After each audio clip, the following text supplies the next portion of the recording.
حاسس إن الشيلة تقيلة عليك وأكبر منك، إنك مش قادر تكمل، والحمل بقى تقيل عليك قوي لدرجة إنك خلاص هتقع.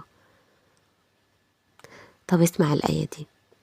ربنا سبحانه وتعالى بيقول في كتابه العزيز: لا يكلف الله نفسا إلا وسعها.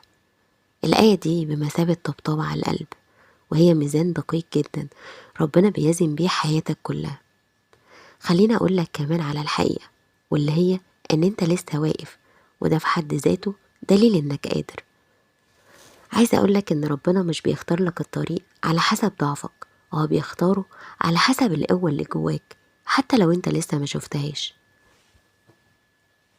طب ليه البلاء؟ ليه الوجع والضغط ومواقف الخذلان وكسرة القلب؟ البلاء هو بيكون رحمة بالبني آدم.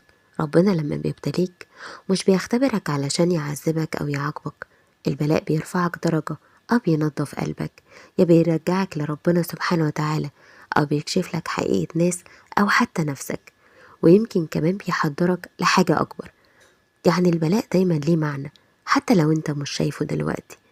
البلاء محتاج معاه نور البصيرة، نور البصيرة اللي بيخليك مستقبل الوجع ومستقبل الحمول والضغوط، وانت ممكن انها كلها رحمة من ربنا ليك، وثقتك في كلام ربنا لما قال: إلا وسعها. يعني مدرك ان الابتلاءات في وسعك، والصدمات في وسعك، والخذلان والانتظار الطويل هو كمان في وسعك، وفايق ومصحصح ان كل ده بيشكلك. زي الدهب بيتحط في النار، مش عشان يتحرق، عشان يتنضف ويبقى أنقى وأغلى وجاهز على أجمل شكل. طب ليه أوقات بتحس إن أنت غرقان؟ عشان أنت بتكون باصص للحمل، مش اللي بيسندك.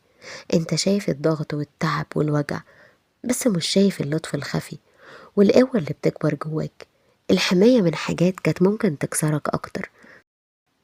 ربنا بيمنعك علشان يحميك، وبيضيق عليك عشان يوسع عليك بعد كده. ربنا سبحانه وتعالى أعلم جدا بحدودك، ومش هيحملك فوقها أبدا. حتى البلاء اللي عندك ربنا اللي اختاره لك متفصل على مقاسك بالملي. فاطمن، ربنا مش بيكسرك، ربنا بيبنيك. هل ده معناه كله ان انت ما تحسش بضعف او انك تبقى تعبان ويمكن كمان بتعيط؟ هقولك لا خالص، احنا بشر، واوقات الدموع دي هي اللي بتخفف الحمل عشان تقدر تكمل.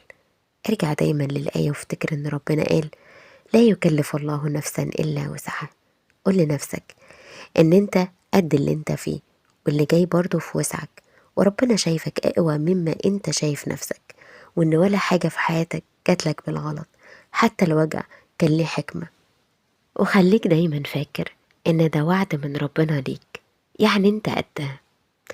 فاللهم كما وعدتنا ألا تكلف نفسا إلا وسعها، فارزقنا القوة التي تعيننا على وسعنا، والصبر الذي يرضينا، واليقين الذي يجعلنا مطمئنين لقضائك وقدرك.